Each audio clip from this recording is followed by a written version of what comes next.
Esdras capítulo número 9, para aquellos que están constantemente en las enseñanzas de este precioso libro, recordará usted que luego de que fueron transportados los hijos de Israel, o por lo menos un remanente considerado cerca de 6,000 personas, entre varones, mujeres y niños, todos estos fueron para poder instaurar el culto allá en la ciudad de Jerusalén. Recordará usted que el rey o el emperador de Media Persia, Artajerjes, había sido el instrumento que Dios utilizaba para poder enviar a ese remanente hacia Jerusalén. Recuerde también que estos no fueron con las manos vacías. El rey y quienes sintieron en su corazón otorgar tesoros para poder levantar esa casa, hicieron una gran donación, de los cuales los hijos de Israel tenían que saberlas administrar. El camino fue largo, 4 meses duró, y Dios mandó su protección y su cobertura, ya que en ese largo trayecto ningún mal les aconteció. Dios los guardó a todos.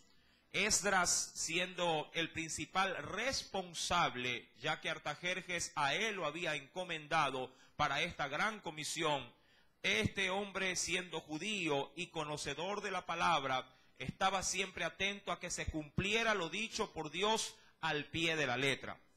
Mas, sin embargo, Esdras ahora se topa con una desagradable situación allá en Jerusalén.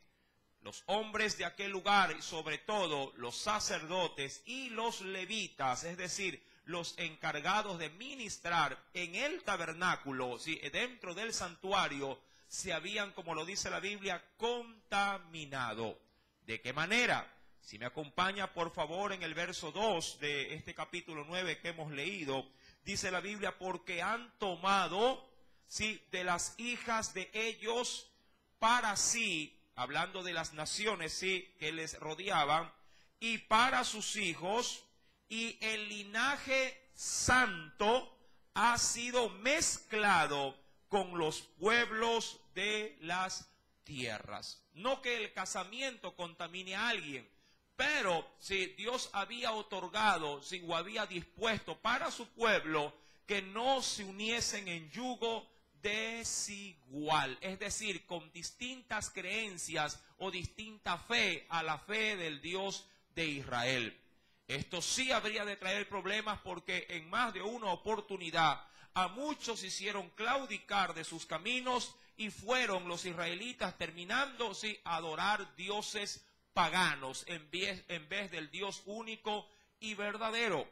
Recordará usted, y por favor, en Deuteronomio, simplemente para refrescar nada más la memoria, con la enseñanza pasada, allá en Deuteronomio capítulo número 7, recordará usted en los versículos 1 al 4, mira lo que nos dice la palabra. Deuteronomio, el 5º libro de la Escritura, en el capítulo número 7, decía el Señor como advertencia al pueblo que estaba a punto de ingresar a la tierra prometida, a la tierra de Canaán. ¿Ya lo tiene? Dice el Señor como advertencia a su pueblo, le dijo: cuando Jehová tu Dios te haya introducido en la tierra en la cual entrarás para tomarla, y haya echado delante de ti muchas naciones, y ahí enumera, entre otras, a estas o a las más importantes, dice: al Eteo, al Gergeseo, al Amorreo, al Cananeo, al Fereceo, al Heveo, al Jebuseo, 7 naciones mayores y más poderosas que tú. Verso 2, léalo por favor.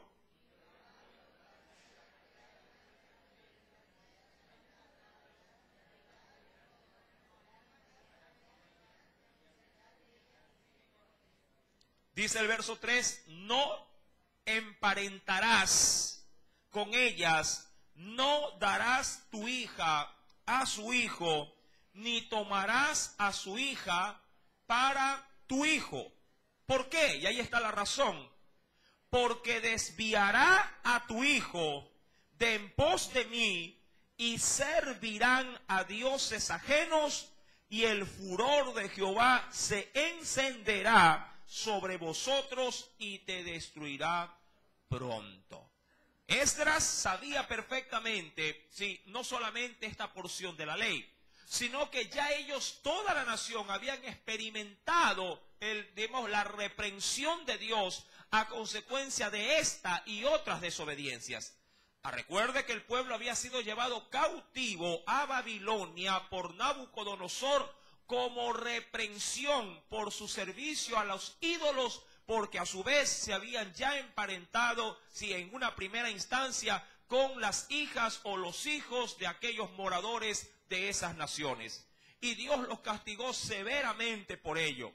Ahora Esdras no podía poner nuevamente en tela de riesgo esta nueva oportunidad que Dios les brindaba para regresar a la santa ciudad.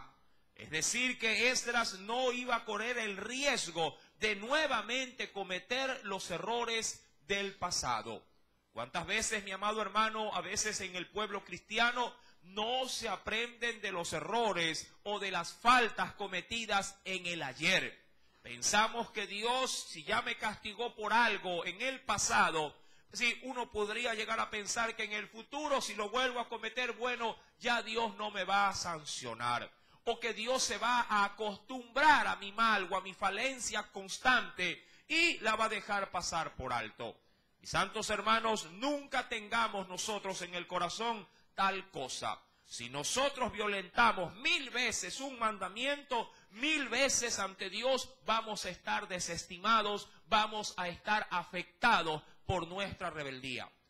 Cuando la Escritura nos narra, pues, si retomamos por favor Esdras capítulo 9, porque es menester, sí, entrar ya en el estudio de esta semana, nos dice pues en el verso número 3 y 4, cuando oí esto, qué importante, cuando oí esto, rasgué mis vestidos y mi manto y arranqué pelo de mi cabeza y de mi barba y me senté angustiado en extremo. Ahora, lo primero que quiero rescatar en esta porción bíblica es la reacción frente a un pecado o a una situación que pone, diríamos, en riesgo la comunión con Dios. ¿Qué es lo que hace este hombre apenas escucha la situación de que se habían mezclado su pueblo con gente pagana? Inmediatamente dice la Biblia que él rasga sus vestidos, es decir, tiene una demostración visible de que está afectado. Esta situación, sí, es muy notable para poder empezar un verdadero arrepentimiento. Digo esto porque hay muchos en la actualidad que aún conociendo de Dios y oyendo que los suyos ofenden la palabra de Dios, no reaccionan absolutamente o son inmutables frente a las ofensas que se le puedan hacer a Dios. Mi amado hermano, y eso es muy penoso, muy vergonzoso, porque al actuar de esa manera estamos solapando o estamos permitiendo que en casa la palabra de Dios sea pisoteada por doquier y por quien sea. Usted no puede bajo ninguna circunstancia permitir que en su hogar, si usted es el dueño de la casa, si usted es el dueño de la familia, si a Dios a usted le ha dado el privilegio de ser cabeza de su casa, usted como padre, usted como madre, si dejar violentar por sus hijos o por los que viven bajo su techo, en su techo, si dejar quebrantar la palabra de Dios, tiene que haber una reacción. Mi pregunta es, ¿reacciona usted frente a los pecados que son más que conocidos en medio de los suyos, o calla o guarda silencio o simplemente se ha hecho tolerante frente a las prevaricaciones de los suyos? Amados hermanos, si ve la palabra, Esdras inmediatamente tiene una reacción frente a esta situación. Él dice en la Escritura, rasga sus vestidos, que era sinónimo de ponerse diríamos así, en ayuno, en cilicio, porque ellos se vestían con ropas oscuras o rasgaban sus vestidos cuando se enteraban de que alguien había muerto. Sí, eran demostraciones, diríamos, visibles de que habían perdido un pariente cercano. Y a la verdad se había perdido la comunión con Dios, porque el pueblo había hecho semejante rebeldía. Pero adicionalmente dice la palabra que él había también arrancado pelo de su cabeza y de su barba. ¿Cuántos estuvieron el día de ayer en el ayuno? Ahora, usted recordará qué implicaba rasgarse la barba. ¿Ah? ¿Qué implicaba arrancarse la barba?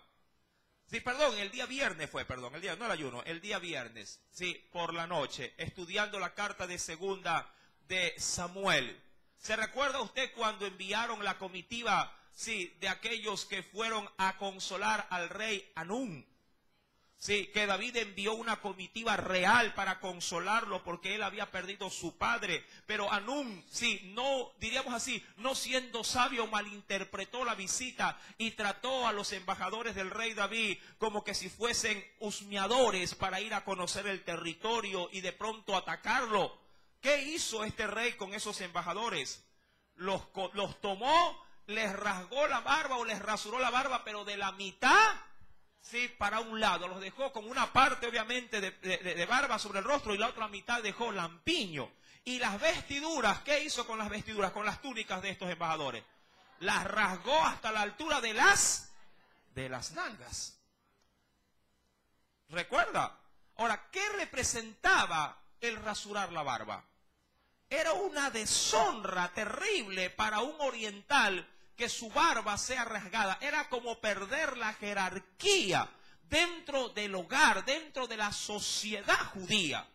Mi amado hermano, cuando alguien se rasuraba la barba o era rasgada la barba, sí, era un sinónimo de ofensa pública delante del pueblo. Teniendo ellos primeramente como precedente que los únicos lampiños o los únicos que no podían tener barba eran los esclavos. Son antecedentes históricos que usted debe de conocerlo para poder entender la profundidad, sí, del texto. Cuando una persona no tenía barba en el Medio Oriental era porque tenía un dueño, es decir, era esclavo y el que tenía barba era su amo. Sí, obviamente esto va con rasgos de cultura, ¿verdad? De aquel entonces. Y usted, de hecho, si podrá ver la televisión, cómo ve a los personajes del Medio Oriente, allá por Irán, la mayoría tiene la barba crecida. ¿Verdad que sí? Uno dice, pero ¿por qué tiene la barba? ¿Qué sucio que se ve? No, así nosotros de pronto en nuestra cultura occidental hemos adoptado otra forma. ¿Sí? ¿Me explico? Otra forma de vernos frente a los demás. Pero yo digo algo, si Dios dejó que haya, sí, vellaje o pelo en la cara del rostro del hombre, ¿para qué cree usted que fue? De adorno nada más. Todo en Dios tiene una razón, un propósito. Sí, mi querido hermano, para ellos, sí, tomar acciones como estas denotaban gran aflicción. Y eso es lo que hace Esdras. Esdras se arranca el vello de su cara y obviamente eso debió haber impactado a la sociedad que iba con él. Todo esto, ¿por qué? Porque estaba tomando un dolor, una carga ajena, haciéndola suya. Y eso es muy importante para poder guardar como primer indicio una buena relación con Dios. El estar tranquilo en Dios es porque también mi familia está bien con Dios. Yo quiero tomar un precedente, mi querido hermano, y quiero que me acompañe al libro de Job, para que usted entienda la magnitud de lo preocupado que debemos de estar si cuando en casa las cosas no caminan bien. Hay un hombre que se preocupó mucho por los suyos, hasta el punto de manifestar sacrificios para que sus hijos guarden la línea de la santidad con el Dios al cual él servía. Libro de Job.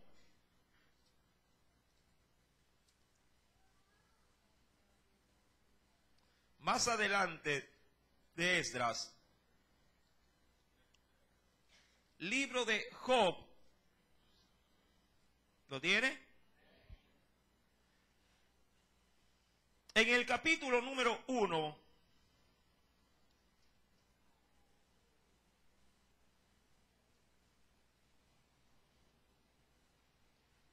hablando acerca de la descendencia de este patriarca, Job, dice el verso número 4, capítulo 1, verso número 4.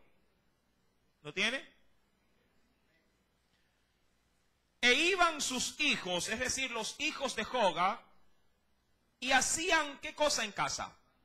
Hacían banquetes en sus casas, es decir, fiestas, comelonas en sus casas, cada uno en su día. Eso implicaría que de pronto, si tenían ellos la costumbre, ¿sí?, de hacer celebraciones constantes, de pronto aprovechaban cualquier situación como para poder festejarlo. Si era el día de la cosecha, fiesta. Si era el día del cumpleaños, fiesta. Si era de pronto, qué sé yo, había nacido un hijo, fiesta. O sea, aprovechaban. Ahora, mientras ellos tenían la posibilidad de hacerlo, bueno, no ofendería en nada esto a Dios. No digo que celebrar cumpleaños o algo semejante sea pecado. Cuidado, me malinterpreta. Sí, pero Job tenía latente en su corazón una situación frente a tanta festividad que hacían sus hijos. Mira lo que dice. Iban sus hijos y hacían banquetes en sus casas, cada uno en su día, y enviaba a llamar, ojo, enviaban a llamar a sus 3 hermanas, estos hijos, para que comiesen y bebiesen con ellos. Verso número 5. Y acontecía que habiendo pasado en turno los días del convite o de la invitación, Job enviaba y los santificaba y se levantaba de mañana y ofrecía holocaustos conforme al número de todos ellos, porque decía Job, esto lo decía en su corazón. ¿Qué decía Job en su corazón? Quizá habrán pecado mis hijos y habrán blasfemado contra Dios en sus corazones. De esta manera hacía todos los días de ¿qué? Del convite que ellos hacían. Es decir, que Job no dejaba al azar ninguna ofensa o situación que pudiese haber surgido en alguna festividad, porque usted sabe, sobre todo, primeramente, hay un texto bíblico que me dice que si en las muchas palabras no falta pecado. Y es verdad, cuando uno habla mucho, a veces habla más de la cuenta, tanto que podría llegar a ofender con sus palabras, sí, no solamente a su prójimo, no, sino también a su Dios. Ahora, Job, ¿qué hacía, mi amado hermano, frente a esta realidad de su familia? No dejaba nada al azar y él enviaba y hacía sacrificios para poder recibir de Dios perdón por si acaso alguno de ellos le hubiese ofendido de pronto en tantas celebraciones que tenían. Ahora, lo ideal hubiese sido prohibirle las celebraciones, pero ese no era el asunto. Porque usted de pronto no puede evitar situaciones sociales en su entorno, pero lo que sí puede evitar es ofender a Dios en cualquier reunión social. ¿Me explico? Usted de pronto no puede evitar reuniones sociales porque le amerita estar ahí, pero lo que sí puede evitar es no actuar como los demás actúan en ese lugar. Amén. Recuerda que tenemos en Dios libertad, pero no para usar la libertad como pretexto para ofender, sí, al Señor. No confunda la libertad de Cristo con el libertinaje que el mundo sí le presenta. Amados hermanos, retomando pues el libro de Esdras, que es el texto sí que estamos en esta mañana tomando en consideración. Dice la Biblia, versículo número 4. Recuerde la postura de Esdras, y ya sabe usted el precedente. Y se me juntaron, dice aquí, y esto es muy, pero muy importante, y se me juntaron todos los que temían las palabras del Dios de Israel. Y aquí me quiero quedar en primera instancia. Esdras tiene una reacción. ¿Qué reacción tuvo Esdras? La de prácticamente, de manera visible o externa, manifestar dolor, sí, e indignación, porque su pueblo, quienes habían estado en Jerusalén, quienes fueron a algo santo, porque ¿a qué fueron ellos? Fueron a levantar el culto, ya no el tabernáculo ya con el primer viaje había sido construido, pero ahora ellos fueron a levantar en el servicio del culto. Amén. Pero quienes estaban en estas actividades se habían contaminado. Ahora bien, dice la Biblia en el verso número 4, y se me juntaron, todos los que lo vieron de esa manera a Esdras, al principal de todos, se me juntaron. ¿Quiénes se juntaron con él? ¿Puede leerlo? Todos los que temían las palabras del Dios de Israel. Y esto es importante, porque no se juntaron a Esdras todos los que lo vieron, sino todos los que temieron a Dios, a sus palabras. Amados hermanos, esto es lo que provoca santidad. Esto es lo que genera una verdadera comunión con Dios. Esto ya deja de ser algo emocional, deja de ser algo transitorio, deja de ser algo superficial y ahora digamos que se enmarca dentro de lo que es la profundidad del verdadero temor de Dios. La Biblia dice que el principio de la sabiduría es el temor a Jehová. Y ese temor, mi amado hermano, es o se fundamenta en no ofender lo que su palabra me dice.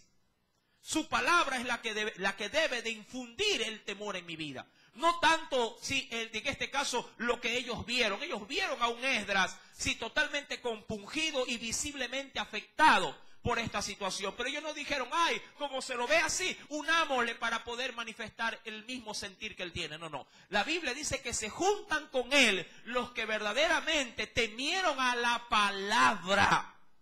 ¿A qué palabra? Acompáñeme, por favor.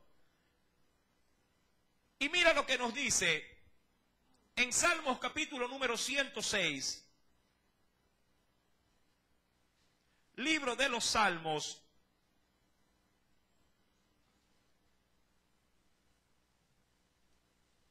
Muchas palabras proclamaban la voluntad del Señor para el pueblo. Pero en función de este suceso, leamos algo mucho más pertinente. Verso número 34 al 39.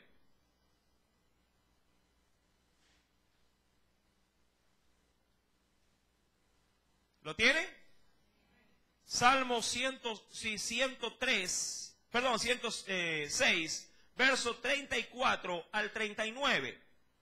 No destruyeron a los pueblos que Jehová les dijo. Ya usted sabe que pues qué pueblos eran, ¿no? Los amorreos, fereceos, sí, todos ellos. Dice la Biblia, antes se mezclaron con las naciones, aprendieron sus obras, las obras de ellos, y sirvieron a sus ídolos, los cuales fueron causa de su ruina.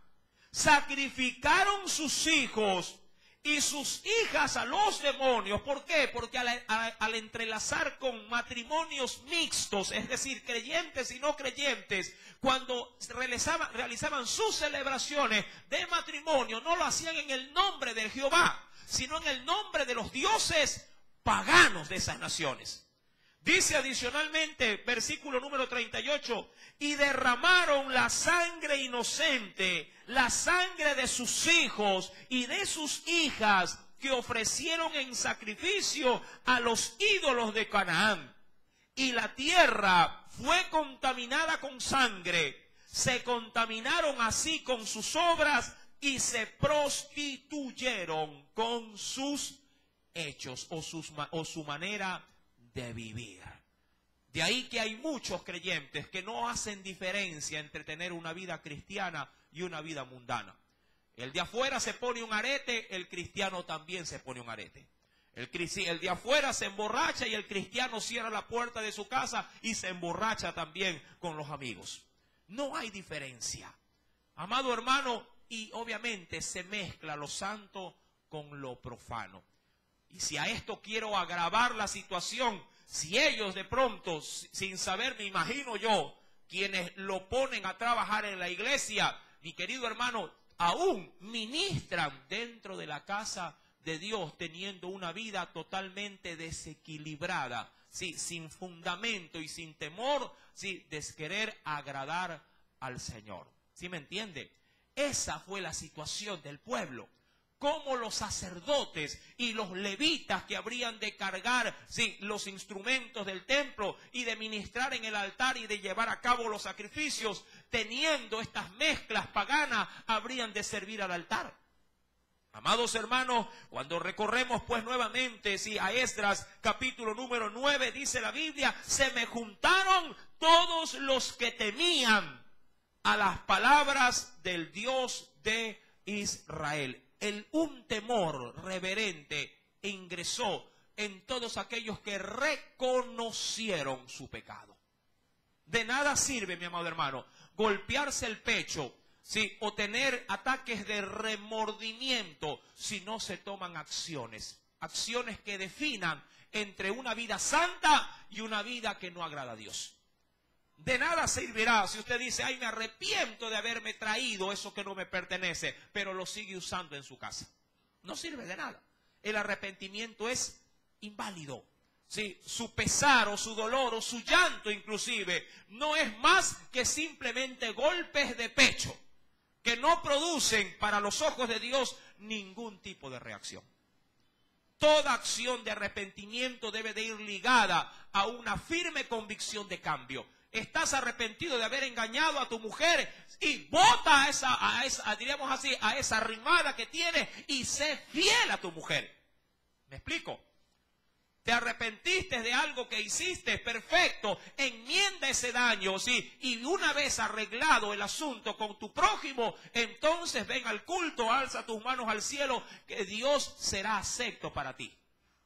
Amados hermanos, la Biblia pues me dice en el verso número 4, se me juntaron todos los que temían a las palabras del Dios de Israel, a causa, y este es un término como ya se lo he analizado en otros estudios, a causa de la prevaricación, es un término legal, por cierto. El prevaricato es la reincidencia en una falta. Esa es la prevaricación. La reincidencia en una falta. ¿Y cuántas veces nosotros hemos prevaricado contra la palabra de Dios? Usted es consciente de eso, por lo menos, de que constantemente, sabiendo lo que Dios me ha dicho, sí, de manera, diríamos así, inteligente, mire, sí, sigo reincidiendo en una falta. Y una muy sencilla, por ejemplo, Hebreos 10:25, ¿qué me dice? Ya usted lo debe de saber. ¿Qué nos dice?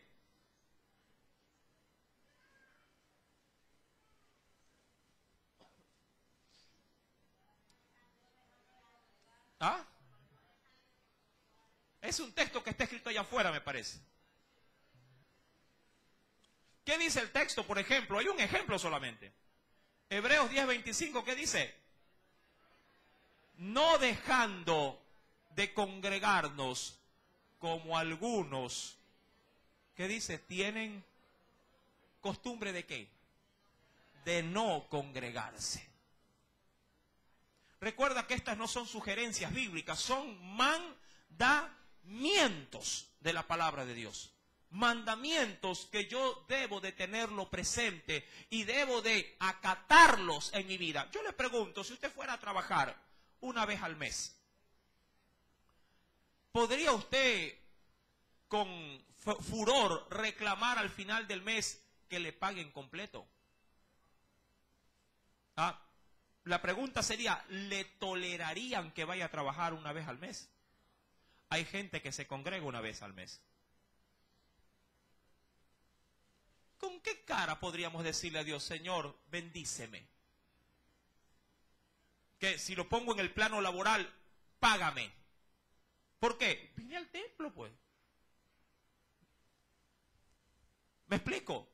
Amados hermanos, no podemos bajo ninguna circunstancia, ¿sí?, reclamarle a Dios sus promesas si yo vivo en desobediencia.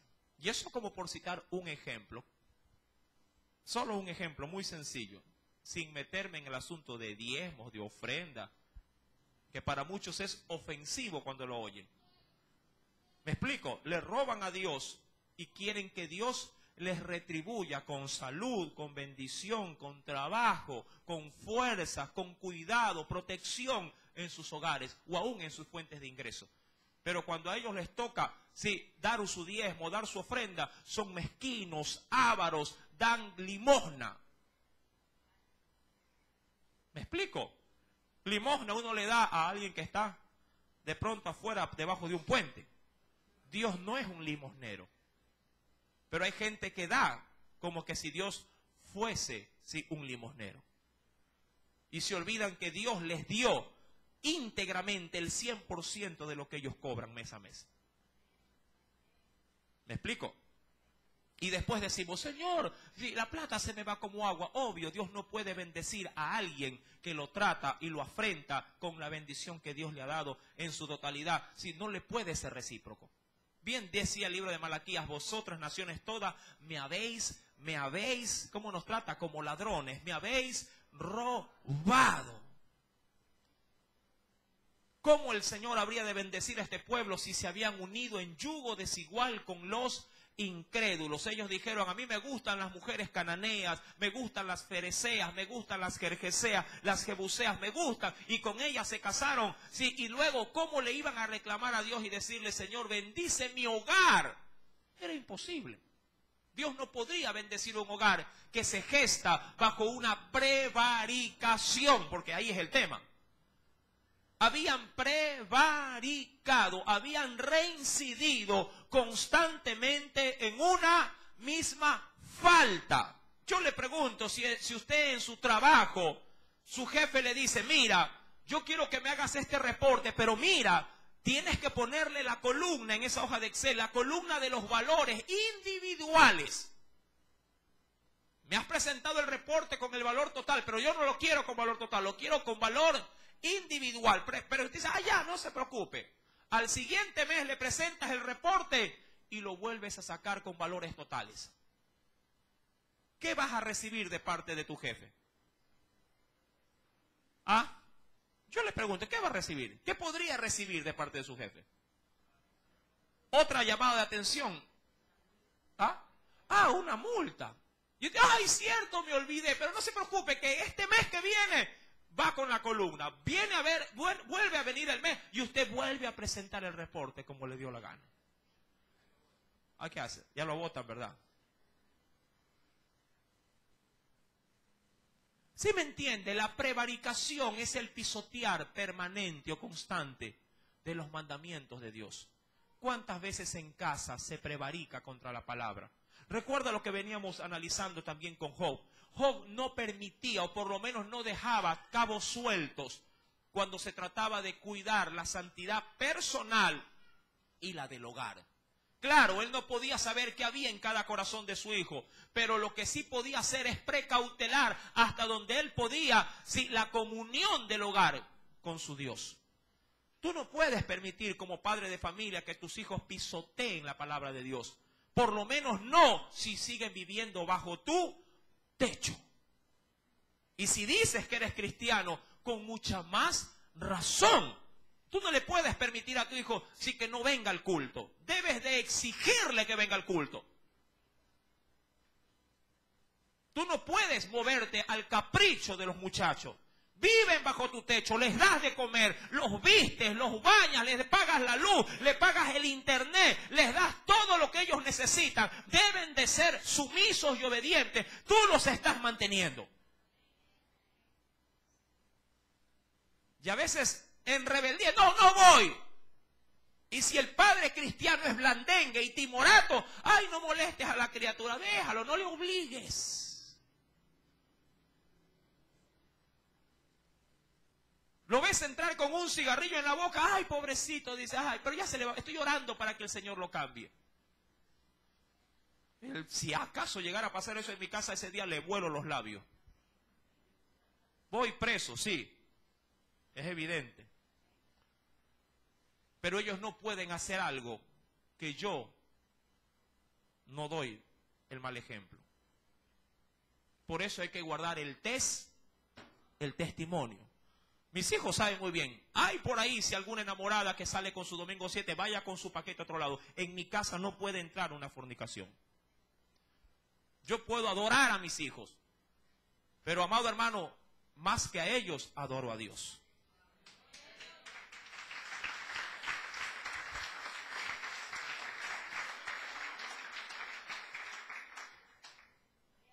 Se me juntaron todos los que temían a las palabras de Dios de Israel a causa de la prevaricación de los que del cautiverio, y eso es lo importante, porque estaban en cautiverio y sabían que habían sido cautivos porque habían prevaricado, mas yo estuve muy angustiado hasta la hora del sacrificio de la tarde, que esa era a las 3 de la tarde. Recordando que el pueblo hacía sacrificio en la mañana y en la tarde, a fin de poder encontrar, diríamos, desde el inicio del día y al final del día, la total comunión con Dios. Verso número 5, ¿podrías leerlo?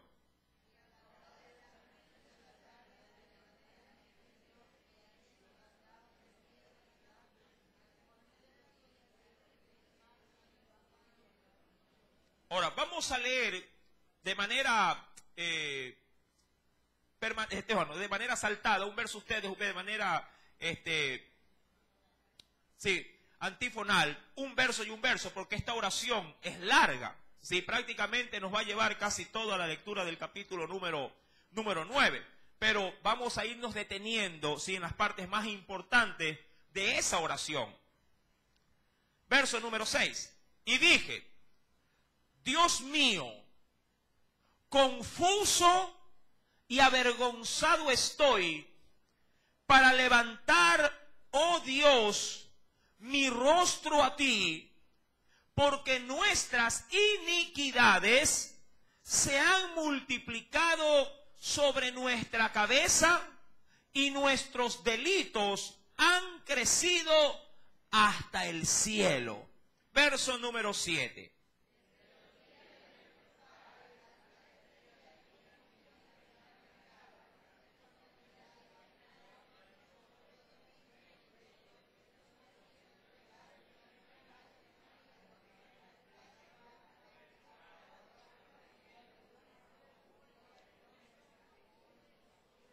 Ahora, quiero parar en esa porción bíblica y quiero, por favor, que se concentre en las consecuencias de lo que había causado esa rebeldía. ¿Qué es lo que había dicho en este verso 7? Hemos sido, dice ahí, entregado en manos de los reyes de la tierra. ¿Qué más?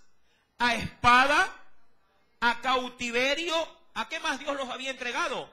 A robo, a vergüenza que cubre nuestro rostro como hoy día. Ahora, pregunto, ¿Dios sanciona o no sanciona la rebeldía? Por supuesto que sí. Y esta declaración que dice Esdras está tipificada en Deuteronomio también. Si me acompaña rápidamente, por favor, venga conmigo.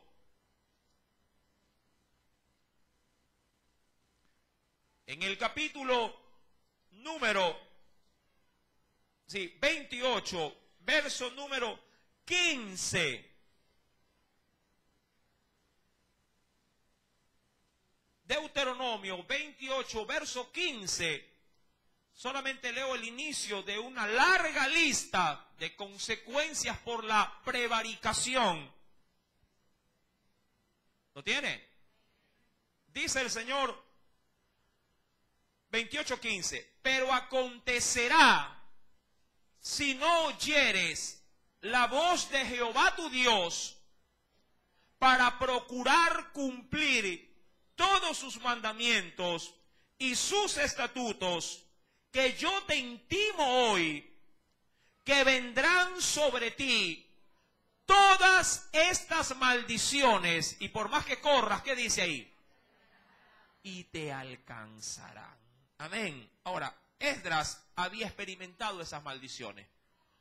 Versículo, volvamos por favor, capítulo 9, versículo ahora número 8.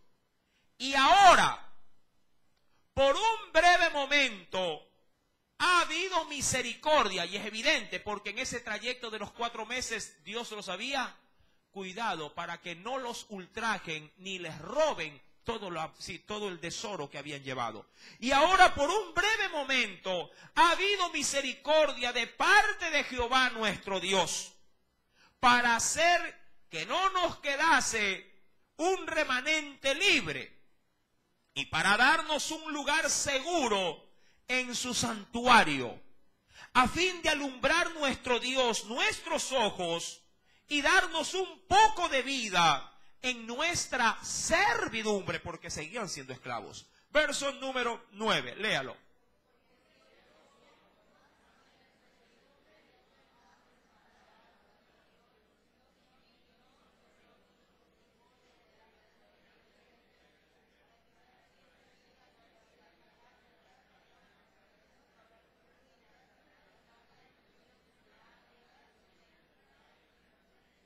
Ahora, este versículo lo único que demuestra es que Jehová es lento para la ira y grande en misericordia. Pero ahora, ¿qué diremos, oh Dios nuestro, después de esto? Es decir, después de este trato misericordioso que has tenido con nosotros, porque nosotros hemos dejado tus mandamientos. Ahora, me interesa en este pasaje bíblico, aun cuando Esdras era todo lo opuesto. Esdras era respetuoso de la palabra y era conforme a la palabra. Pero cuando se trató del pueblo, él no tuvo más remedio que, en este caso, identificarse. Es que a la verdad, mi amado hermano, si en una casa, usted siendo cabeza de ella, permite que sus hijos hagan lo que les da la gana, permite que su esposa haga lo que le da la gana, o a la inversa, permite que su marido haga lo que le dé la gana. Amado hermano, sí, la maldición, o diríamos así, la sentencia de Dios sobre el hogar, también le va a terminar afectando al cristiano. Guste o no le guste. Si el marido inconverso, que supuestamente sale a trabajar y viene borracho sin un centavo, pregunto yo, ¿le afecta o no le afecta a usted como cristiano en ese hogar? Por supuesto que le afecta. En cuyo caso no nos toca más que identificarnos con el pecado de ajeno, pero que obviamente se comparte en casa, y pedir de Dios, ¿qué cosa? Misericordia, como que si nosotros mismos hubiésemos infringido su palabra. Amados hermanos, dice pues este texto, verso número 10, ¿qué diremos, oh Dios? Dice, después de esto, porque nosotros, se involucra en esto, hemos dejado tus mandamientos. Verso 11, léalo.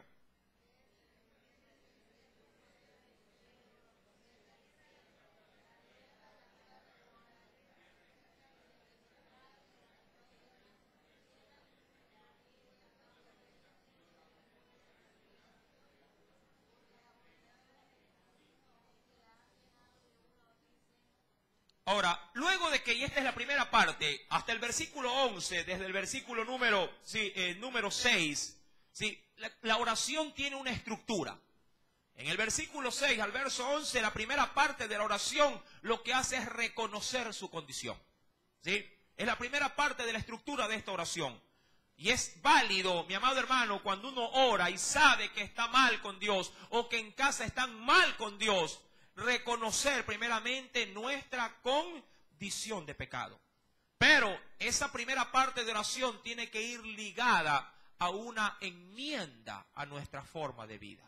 Porque de lo contrario, si yo solamente paso de oración en oración diaria, reconociendo pecado tras pecado tras pecado, amado hermano, el colmo de Dios tiene su límite.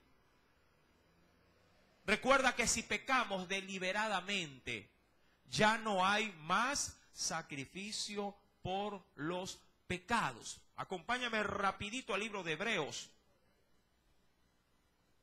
Siempre es válido recordar textos ya conocidos, pero que no por ello no dejan de ser tan efectivos en el ayer como en el día de hoy.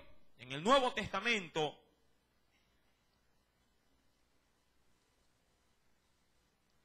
de ahí que debemos de tener mucho cuidado, y como lo decía Pablo también, cuidar la salvación con temor y con temblor. En Hebreos capítulo número 10, verso 26,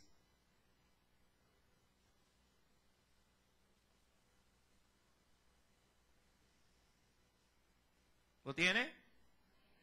En esos dos versículos nos dice, porque si pecáremos voluntariamente, después de haber recibido el conocimiento de la verdad, es decir, la palabra del Señor, ya no queda más sacrificio por los pecados, sino, ¿qué nos espera entonces?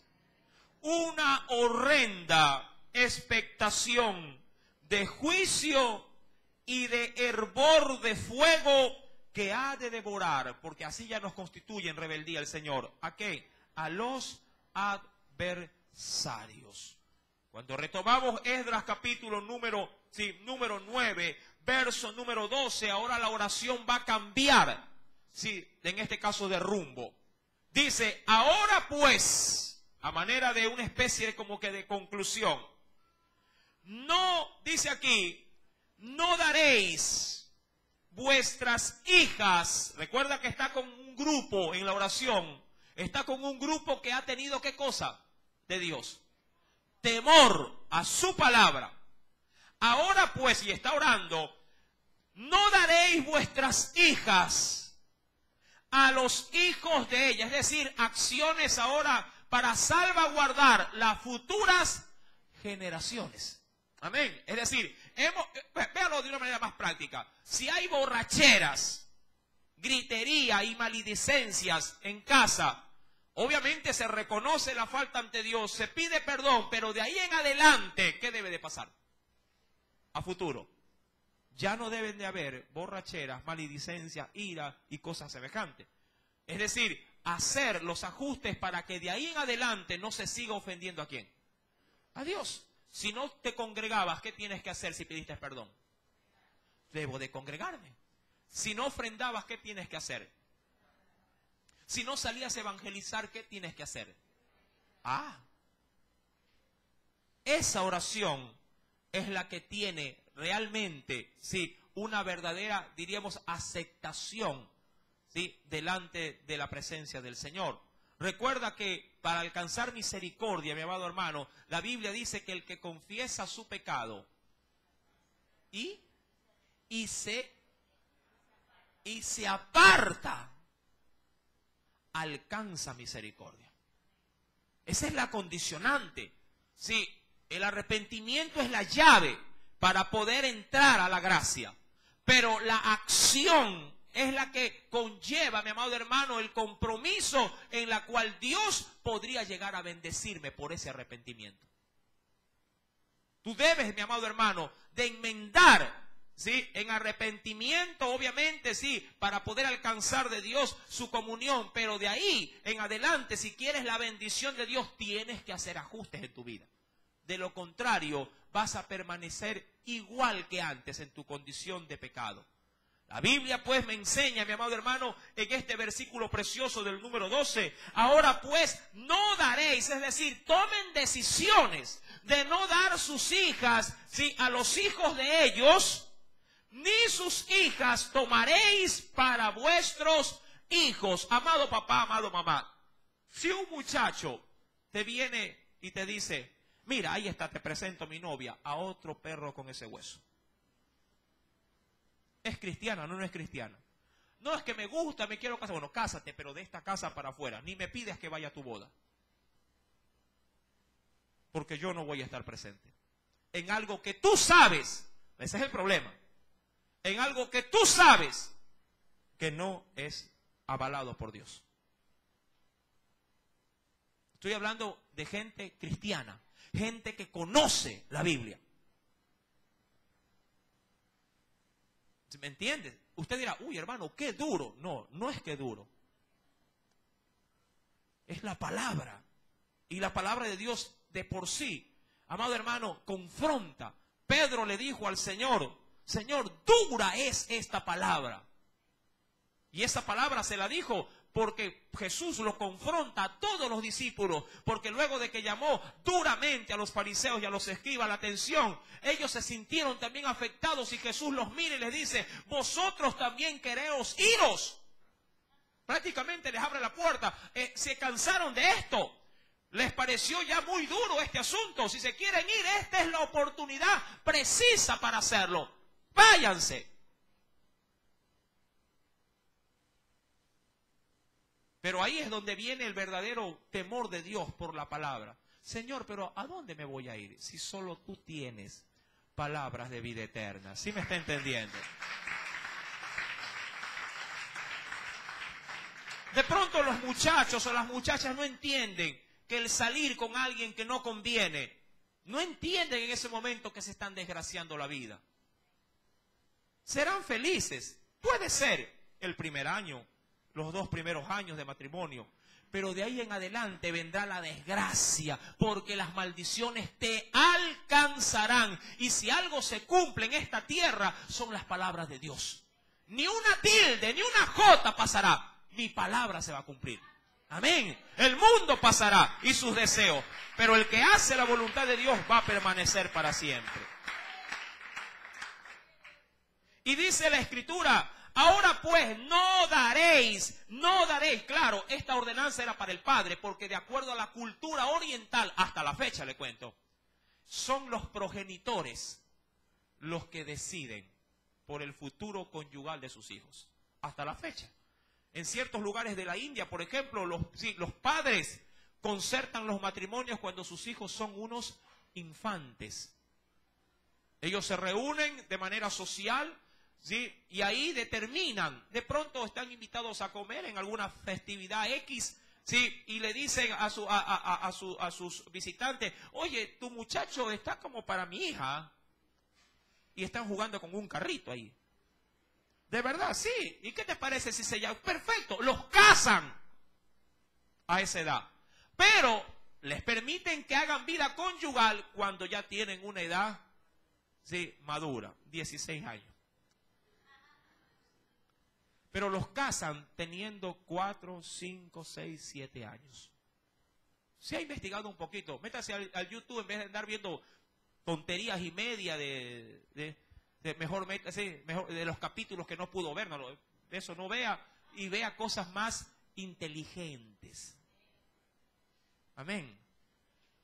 Y entérese cómo funciona la sociedad.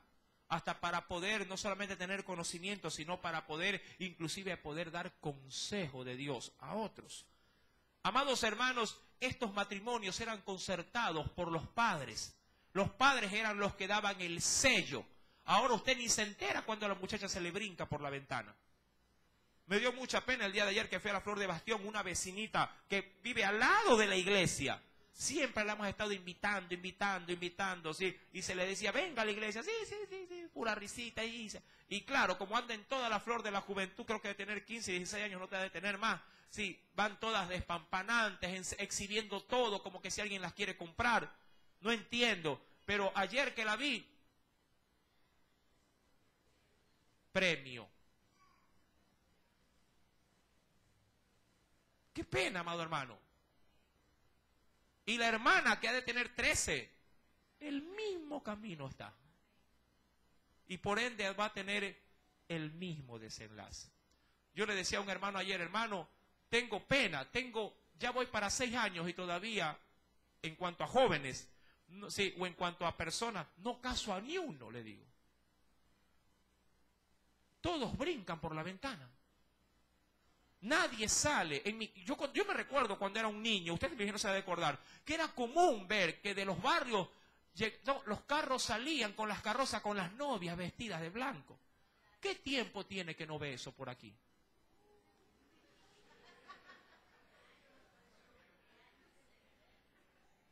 ¿Los ha visto? Solo cuando abro los periódicos veo, porque en la clase social. Mire, la gente, por lo menos, aún llevando religión tradicional, son más temerosos. Bueno, se divorcian después a los 2 años, a los 3 meses, bueno, pero por lo menos tratan de salir de manera digna de su hogar. Amado padre, amado madre, usted tiene esa responsabilidad. Usted tiene esa responsabilidad de que su hija y su hija salga dignamente de su casa.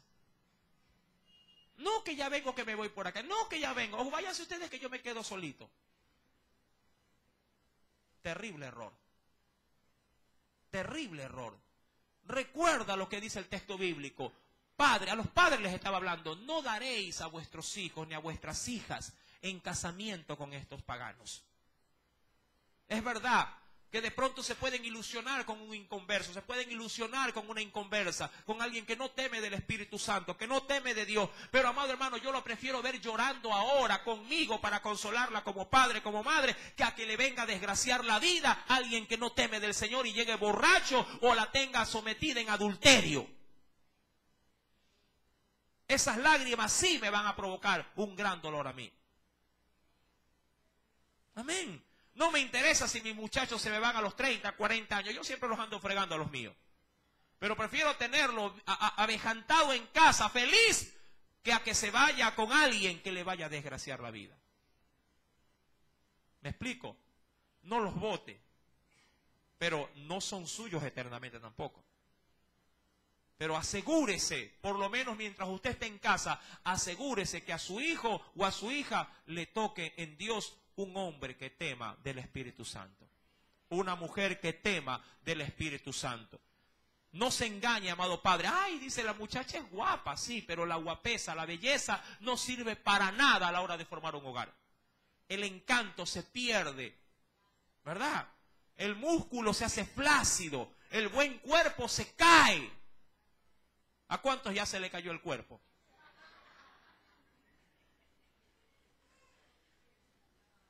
Pero cuando hay amor, eso no interesa, ¿verdad? Cuando hay el verdadero amor en Dios. Amados hermanos, dice la Biblia, verso número 12, ni procuréis jamás su paz, dice aquí, ni procuraréis jamás su paz, ni su prosperidad. ¿Por qué? Porque estas son cosas engañosas. Cuando se hacen alianzas de matrimonio, es que las madres son ignorantes en esta parte. Si te vas a casar con uno que tenga harto dinero, mira que gane bien. Si tiene casa y tiene carro, ese puede ser el prospecto. Pero qué terrible, amado hermano. ¿Dónde han visto ustedes que el dinero trae felicidad al matrimonio? Yo que recorro los hogares y visito casas muy bonitas, otras casas no tan bonitas, pero amado hermano, penosamente en las casas más bonitas es donde está la desgracia más grande en los matrimonios. Porque nadie sabe ni conoce el mal de la olla, sino la cuchara. Usted pasa el lindero de la puerta y adentro es un infierno. Y tienen muebles buenos, televisores grandes, aire acondicionado, pero lo que no tienen es la paz del Cristo de la gloria. ¿Me explico? ¿De qué le sirve a un hijo tener un PlayStation 4, 5, 6, 7 si no tiene al padre para que lo acaricie y lo aconseje a su lado? Si no tiene a una madre que esté ahí para escucharle sus problemas, ¿de qué le sirve tanto lujo? Dios conoce nuestra condición y sabe muchas veces qué es lo que ponemos nosotros como mira para poder dar felicidad a los hijos. Y Dios sabe que nuestra forma de ver no es la forma de ver de Dios. Dice la Biblia en el versículo vuelvo y repito, número 12, que me parece un texto culminante. Ahora pues no daréis vuestras hijas a los hijos de ellos, ni sus hijas tomaréis para vuestros hijos, ni procuraréis jamás su paz. Con esos paganos se refiere. Vaya, meja con él porque él se la va a llevar a los Estados Unidos y allá la va a dejar botada. Ni su prosperidad, para que seáis fuertes. De pronto decimos, no, que como él tiene un buen apellido, él me puede enganchar y llevar a otra esfera. Y comáis el bien de la tierra y la dejéis por heredad a vuestros hijos para siempre. Verso 13.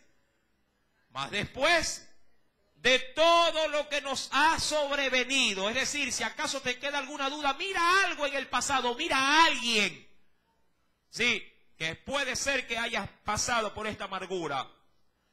Mas después de todo lo que nos ha sobrevenido a causa de nuestras malas obras y a causa de nuestro gran pecado, ya que tú, Dios nuestro, no nos has castigado de acuerdo a nuestras, ¿qué cosa? A nuestras iniquidades, y nos diste un remanente como este. Ahora, esto es muy cierto. Si usted va al libro de los Salmos, capítulo 103, mira lo que te dice el verso 8.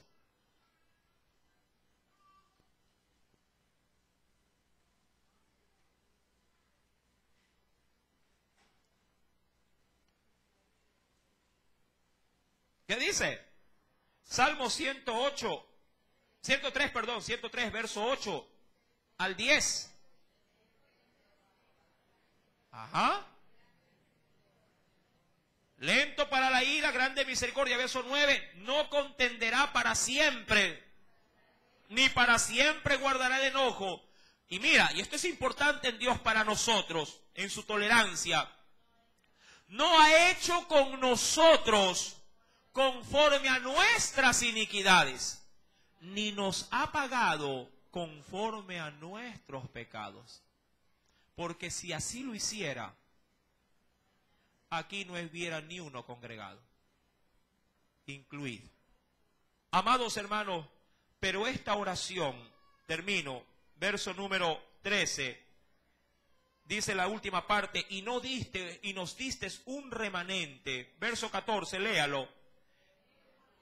Y mire, ¿hemos de volver a infringir tus mandamientos y a emparentar con pueblos que cometan estas abominaciones? ¿No te indignarás contra nosotros hasta consumirnos sin que quedara remanente ni quien escape? Oh Jehová, Dios de Israel, tú eres justo, puesto que hemos quedado un remanente que ha escapado, como en este día, henos aquí delante de ti en nuestros delitos. Porque no es posible estar en tu presencia a causa de esto. Nunca pretendas, sí, o imagines tú, que teniendo pecado, Dios te vaya siquiera a escuchar, ni mucho menos a responder. Mucha gente se engaña y dice, igual a mí Dios me bendice. Esa bendición no es de Dios. El diablo también puede bendecir. Para meternos o hacernos creer, sí, que estamos bajo la cobertura de Dios. Porque si uno muere en pecado, la Biblia es clara, la paga del pecado es muerte. Si alguien muere en borrachera, así haya escuchado la palabra o pertenezca a una familia cristiana, cristianos no se confundan, no se consuelen. No digan, ay, el Señor puede ser que en ese último murió en pecado. Seamos, mi amado hermano, entendidos en la palabra. El alma que pecare, esa también morirá. Hermano, pero puede ser que en ese hotel con la otra que le dio un paro cardíaco, puede ser que se haya arrepentido. Estaba en adulterio, papá, mamá, no te confundas.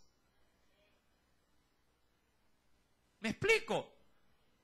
Si alguien murió, miren, en el último terremoto que hubo acá, si alguien murió aplastado en adulterio en un hotel, porque los hoteles fueron los más afectados, si se fue con la otra y se le cayó la losa encima y lo aplastó, murieron en pecado. No hay otro lugar para ellos. El creyente lo que tiene que hacer con un eslogan popular es prevenir para no levantar después. Arrepiéntase, apártese de su pecado, porque aquel que se aparta alcanza misericordia. Él alcanza misericordia de Dios. Estas palabras, frente a todos estos hombres que se habían juntado con Esdras, luego de que termina de orar, van a tomar decisiones duras y difíciles. Pero estas decisiones sí traerán también buenas consecuencias. ¿Quieres saber qué harán todos estos? Venga el próximo domingo y lo sabrá con la ayuda del Espíritu Santo.